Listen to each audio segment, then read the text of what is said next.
좀 다른 주제로 이렇게 말씀을 준비했습니다. 우리 디모데 전서 2장 말씀 보시겠습니다. 디모데 전서 2장.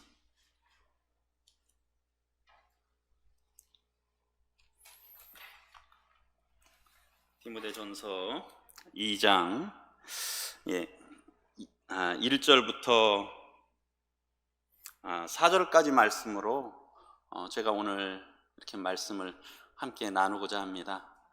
그래서 오늘 지금이 24분인데 원래 40분까지 말씀을 마치기로 했는데 조금 더, 그래서 전체 말씀이 30분은 안 걸리게 해서 이렇게 마치도록 하겠습니다. 주제는 임금과 높은 자들을 위해서 기도하라는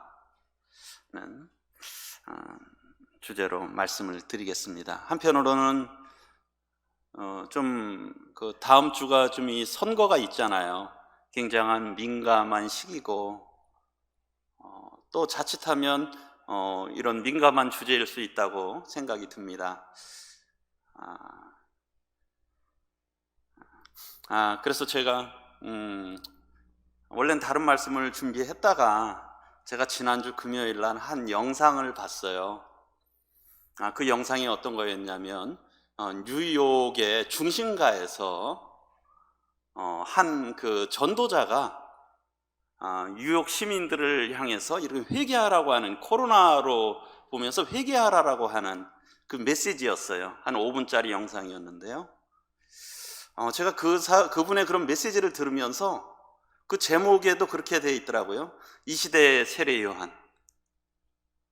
뉴욕에 대해서 회개하라 외치는 이 시대의 세례 요한.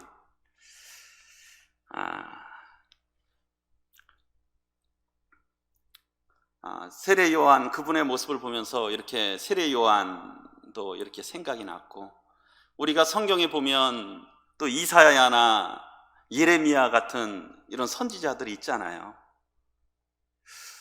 그런데 제가 그분의 그것을 들으면서 참 그러한 선지자가, 그러한 대언자가 참 오늘날에도 있다라고 하는 그런 생각이 들면서 제 자신이 굉장히 부끄러웠어요.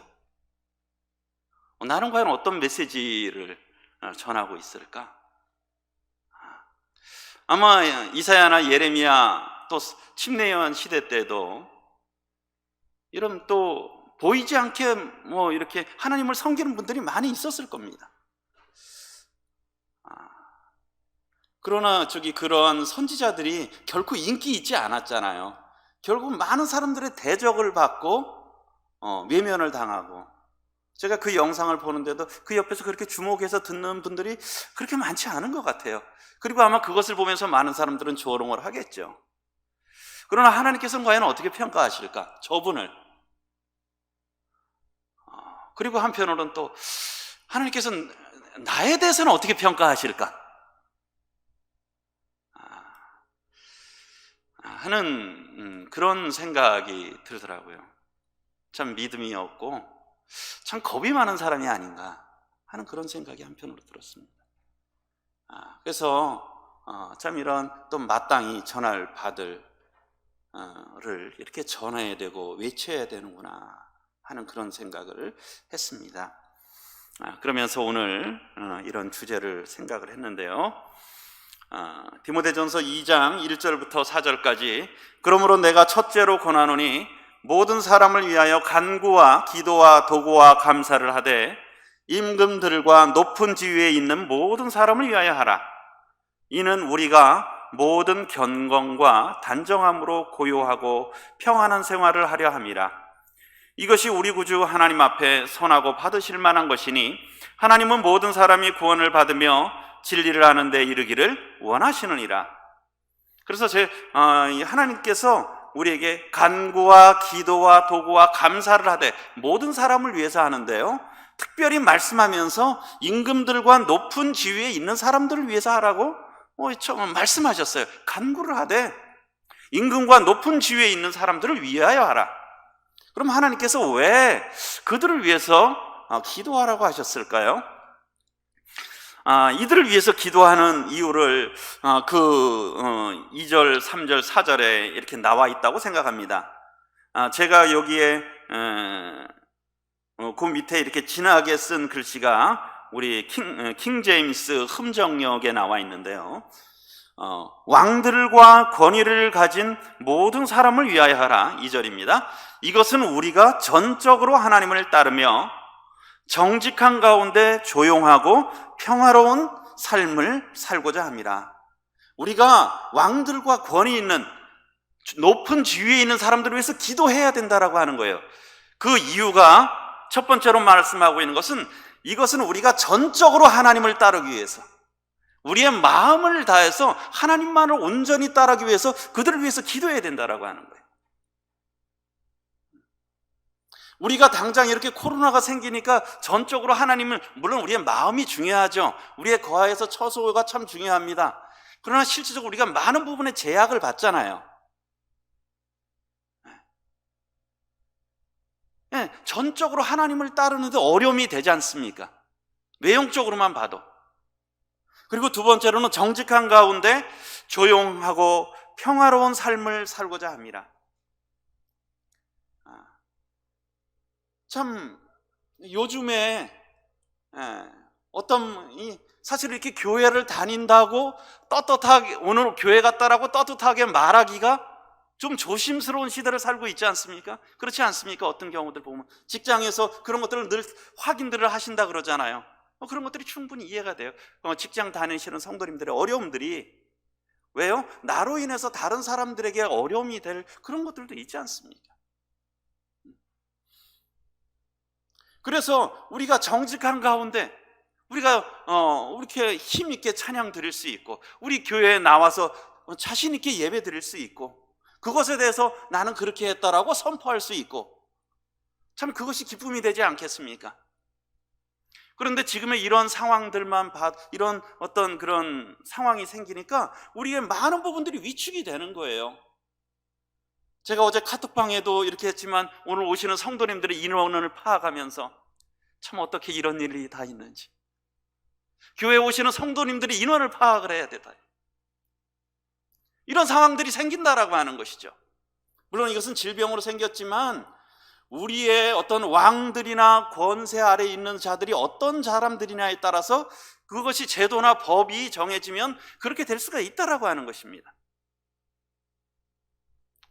그래서 왜 우리가 왕들과 권위 있는 자들을 위해서 기도해야 되냐면, 하나님을 섬기는 성도님들의 삶에 아주 매우 큰 영향을 미친다라고 하는 것이에요. 우리도 그 가운데 살고 있기 때문에 그런 것입니다. 그리고 또 하나는 3절 4절 보시면, 여기도 킹 제임스 버전을 보시면, 이것은, 그러니까 이렇게 기도하는 것은, 이러한 기도는 하나님 곧 우리 구원자의 눈앞에서 선하고 받으실 만한 것이니라. 우리 개역 개정에서는 우리 구주 하나님이라고 했는데, 킹 제임스에서는 하나님 곧 우리 구원자, 특별히 구원자 되시는 하나님을 말씀하고 있어요. 그런데 이 구원자 되시는 하나님의 눈앞에서 그것이 참 선하다라고 하는 거예요. 그들을 기도하는 것이 참 선하고 아름답다는 거죠. 그리고 하나님이 그것을 받아주신다는 거예요. 그러니까 우리가 나라를 위해서, 우리 위정자들을 위해서 기도하는 것은 하나님 앞에 선한 것이고요, 하나님이 받아주신다는 거예요. 특별히 구원자이신 하나님 앞에서. 왜 그러느냐? 4절에 보면 하나님의 또 마음이 담겨 있어요. 4절, 그분은 모든 사람이 구원을 받고 진리를 아는 데 이르기를 원하시느니라. 하나님께서는, 하나님의 마음은 모든 사람이 구원을 받으며 진리를 아는 데 이르기를 원하시는 거예요. 참 진리를. 그게 하나님의 뜻이에요. 우리 얼마 전에 북한에서 수교하시는 분이 이렇게 울산을 방문하셨잖아요. 그런데 그분이 10여 년 이상 그렇게 그곳에 섬기면서도, 그들을 물질로 많이 섬기면서도 한 번도 복음에 대해서 대놓고 이야기를 못 하시는 거예요. 그렇지 않습니까? 그 얼마나 안타까운 일이에요. 10년을 섬겼는데도 그들에게 한 번도 성경을 제대로 풀어서 설명할 수 없는 상황이라는 거예요. 그러니 어떻게 그들이 구원을 받을 수가 있겠어요? 진리를 알 수 있겠습니까? 진리의 말씀을 제대로 선포할 수가 없는데.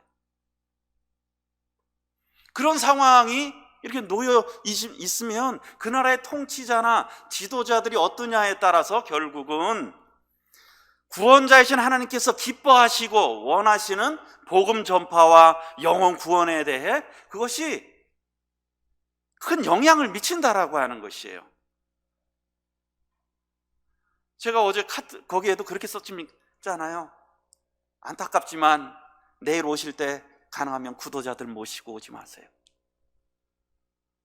이것이 과연 해야 될 말이냐는 것이죠. 그러나 그렇게 할 수밖에 없는 상황이라는 거예요.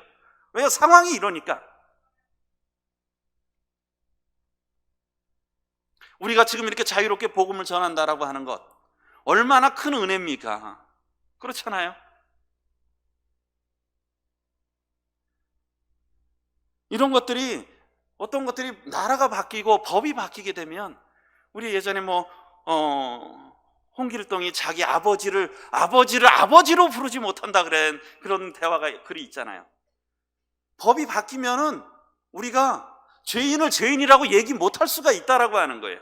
그렇지 않습니까?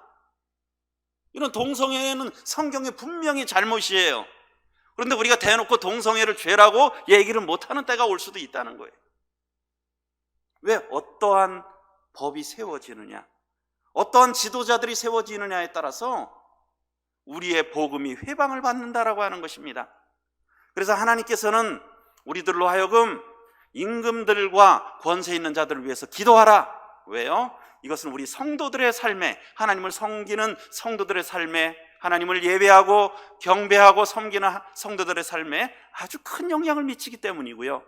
또 하나는요, 구원자이신 하나님께서 기뻐하시는 생명의 복음을 전파하고 영혼들이 구원받는데 아주 많은 영향을 미치기 때문이라는 것이에요. 하나님의 나라가 결국은 회방을 받는다라고 하는 것이에요. 그러면 과연 우리가 기도를 하는데 구체적으로 어떻게 기도를 해야 되는 것이냐? 우리가 먼저 또 이렇게 생각하는 것은 참 사실 모든 권세는, 모든 질서는 하나님이 주신 것이에요. 그렇기 때문에 우리가 주님 안에서 하나님께서 세우신 권위에, 나라의 권위에 주님 안에서 순종해야 되겠죠. 그리고요, 또 하나는 우리 정말 지금 세워진 지도자들이요, 하나님 앞에서 선하고 지혜로운 법을 제정하고요, 그러한 정책들을 펼 수 있도록 참 기도해야 될 것입니다. 그리고요, 또한 우리가 이제 곧 있으면 새로운 또 나라의 지도자들을 세우는 거지 않습니까? 그분들이 하는 일이 뭐예요? 우리 국회의원이 뭡니까? 법을 만드는 분들 아닙니까? 법을 만드는 거예요. 우리는 모두 그 법에 따라서 살아가야 되는 것입니다. 그러니까 법을 만드는 분들이 어떠한 사상, 어떠한 생각을 갖고 있느냐가 굉장히 중요합니다. 그렇잖아요. 그거에 따라서 법이 만들어지니까요. 그래서 우리가 합당한 지도자들이 특별히 이번에 세워질 수 있도록 저희가 기도해야 된다는 것이에요.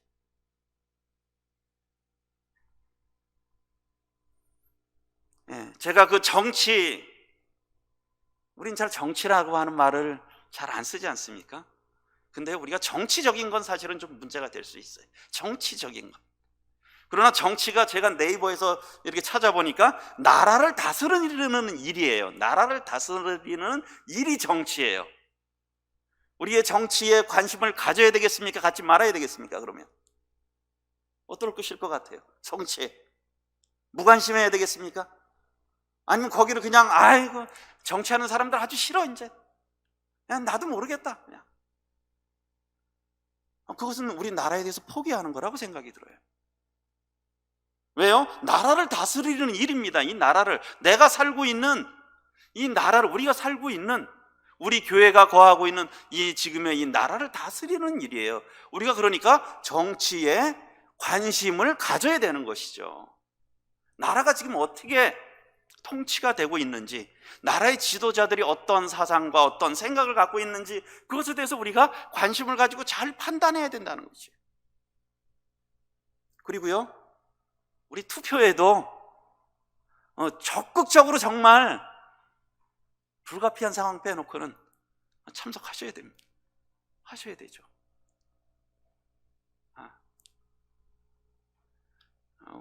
우리 뭐 여기 이혁이 형제님, 자매님이랑 안성까지 투표하러 가신대요.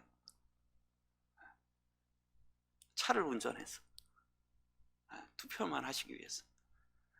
우리 정말 이 투표를 정말 하셔야 돼. 그건 우리의, 아까 제가 구체적으로 기도한다는 것이 무엇일까? 우리가 나라를 위해서 기도해야 됩니다. 그렇죠? 그리고 어떻습니까? 기도에는 우리 어떤 뭐 교회 재정을 위해서 기도해 주세요 하면 어떤 의미가 있습니까? 재정을 위해서 기도하고요, 실제적으로 헌물을 드리는 것도 다 포함이 되잖아요. 왜? 하나님의 기뻐하시는 뜻을 따라 드리는 것. 그러니까 이것은, 투표는 우리의 참정권, 특별한, 나라가 준, 우리들에게 준 특별한 권한이에요. 하나님께서 우리들에게 또 부여하신 거죠. 그러니까요, 우리가 투표를 하지 않고서는 나라를 판단해서는 안 되는 겁니다. 왜? 나의 책임을 다 안 한 거거든. 그리고요, 저는 뭐 진보나 뭐 보수나 그런, 우리는 하게 되면 우리 성도님들도 이렇게 얘기해 보면 생각이 다 다르실 수가 있어요. 보면 한 3분만 모여도 생각이 다 다르고 가족 중에도 다 다를 수가 있습니다. 그러나요, 우리가 정말 말씀에서 근거해서 한번 잘 이렇게 생각해 보시고 판단해 보시기를 바랍니다. 하나님의 입장에서. 그러기 위해서는 우리가요, 각 정당과 거기에 나온 인물들의 과연 근본, 그들의 어떤 사상이나 그럼 배경이 과연 무엇일까? 그리고 거기에 나온 분들의 이력이 어떤 이력을 갖고 있는가? 그리고 어떤 공약이 있는가? 우리는 나라에서 그거 왔지 않습니까? 투표용지. 그거 꼼꼼히 다 읽어보시기 바랍니다. 한번 자세히 잘 살펴보세요.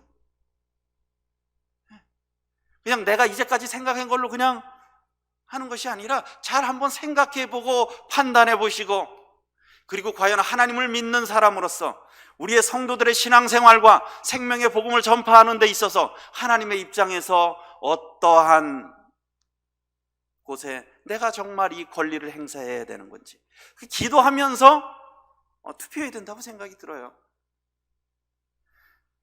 과연 신본주의인지, 하나님 중심적인지, 인본주의적인 어떤 그런 사상을 갖고 있는지, 아니면 유실론과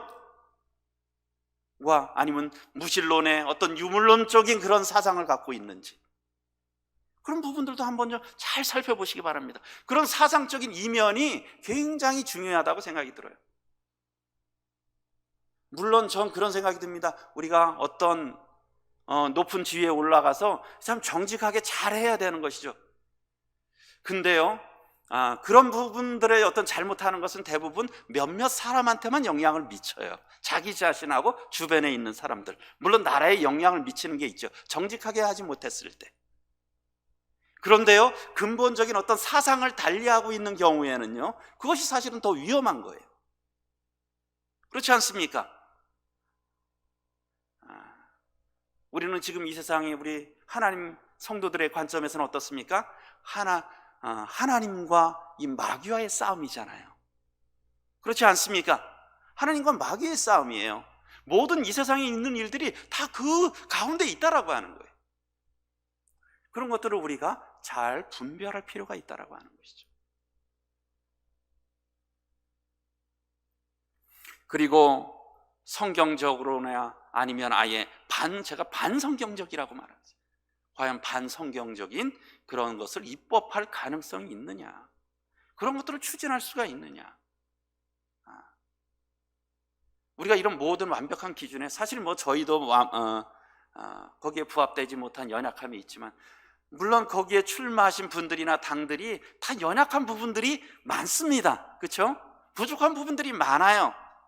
그러나 그 가운데에서 가장 우리가 어떤 분별력을 가지고 지혜를 가지고 그런 부분들에 판단을 하고 나라를 위해서 기도하는 마음으로 또 선거도 해야 될 것이라고 생각이 듭니다.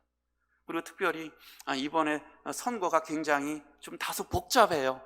그래서 좀 미리 가정들끼리 한번 이번에 선거제도가 어떤지 그런 것들을 한번 같이 이야기해 보셔도 좋습니다. 우리가 모르고 엉뚱한 데 찍으면 안 되잖아요. 몰라서. 그런 것들 잘 보시고, 그런 것들도 어쨌든 필요한데, 이런 부분들이 왜 우리가 나라와 임금들과 또 높은 위치의 사람들을 위해서 기도해야 되냐? 이것은 우리의 앞으로의 국가의 장래가 달렸다는 거고요. 그리고요, 더욱더나 우리 그리스도인들에게는 우리의 신앙과 복음 전파에 아주 큰 영향을 미친다라고 하는 것입니다. 시편 79편에 보시면 찾지 않으셔도 됩니다. 이것은 배경이 뭐냐면 예루살렘과 예루살렘 성전의 처참한 상황을 배경으로 하고 있어요. BC 586년에 바벨론에 의해서 예루살렘과 예루살렘 성전이 파괴된 때를 그 시점에 그 상황을 보고선 기록한 시입니다. 1절부터 4절까지 보시면 하나님이여 이방 나라들이 주의 기업의 땅에 들어와서 주의 성전을 더럽히고 예루살렘이 돌무더기가 되게 하였나이다. 예루살렘이 돌무더기가 되었다는 거예요. 제가 지난번에 이스라엘 갔을 때 보니까 그 이스라엘 예루살렘 성전에 아직 그 돌들이, 이때는 물론 BC 586년에 그 돌이 아닙니다. 아마 AD 70년쯤에 그런 그 돌무더기들인 걸로 같아요. 그런 돌무더기들이 아직 있더라고요. 그 큰 돌무더기들이. 그러니까 그 당시에 큰 성전들이 다 무너져 버렸어요. 그리고 성전을 더럽혔어요. 하나님의 거룩한 땅을 침범해서 성전을 더럽히고 예루살렘의 성전이 돌무더기가 된 거예요. 성도 돌무더기가 되고 성전도 돌무더기가 된 것이죠. 얼마나 처참한 상황입니까? 그리고 2절에 그들이 주의 종들의 시체를 공중의 새에게 밥으로 주의 성도들의 육체를 땅에 짐승에게 주며, 아주 시체들이 널려버린 거예요. 오늘날 이런 시신들이 많잖아요. 그 당시는 그거보다 더 아주 참혹한 상황이었어요. 짐승들에게 밥으로 내줄 수밖에 없었던. 그리고 3절에 그들의 피가 예루살렘의 사방에 물같이 흘렀으나, 얼마나 많은 사람들이 죽었느냐, 피가 흘려 물같이 흘렀다라고 하는 거예요. 이것이 그냥 상상하면서 쓴 게 아니라 그 상황을 실질적으로 보고선 이런 상황을 쓴 거라고 하는 것이에요. 그리고 또한 어떻습니까? 우리는 우리 이웃에게 비방거리가 되며 조롱하는 거예요. 하나님을 섬긴다더니 하나님의 백성이 참 비참하게 됐다고 조롱거리가 됐고요, 조소와 조롱거리가 되었나이다. 참 얼마나 비참한 처참한 상황입니까? 그런데 8절 9절에 보면 처참한 상황 가운데서 그가 기도하는 내용이 있어요. 8절에 보면 우리 조상들의 죄악을 기억하지 마시고 주의 긍휼로 우리를 성히 영접하소서. 우리가 매우 가련하게 되었나이다. 참 그들이 참 매우 가련하게 되지 않았습니까? 그가 첫 번째 구하는 것은 주님의 긍휼이 필요하다라고 하는 거예요. 주여 우리를 불쌍히 여겨주세요. 주님 우리를 긍휼히 여겨주세요. 제가 요르단에 이렇게 갔을 때 그 요르단 선교사가 가이드를 하셨거든요. 그러면서 끝으로 오면서 자신을 위해서 요르단에서 선교사가 그 당시에도 참 굉장히 힘들었어요. 막 선교사들이 쫓겨나는 상황이었어요. 그러면서 자신을 위해서 기도해 달래요.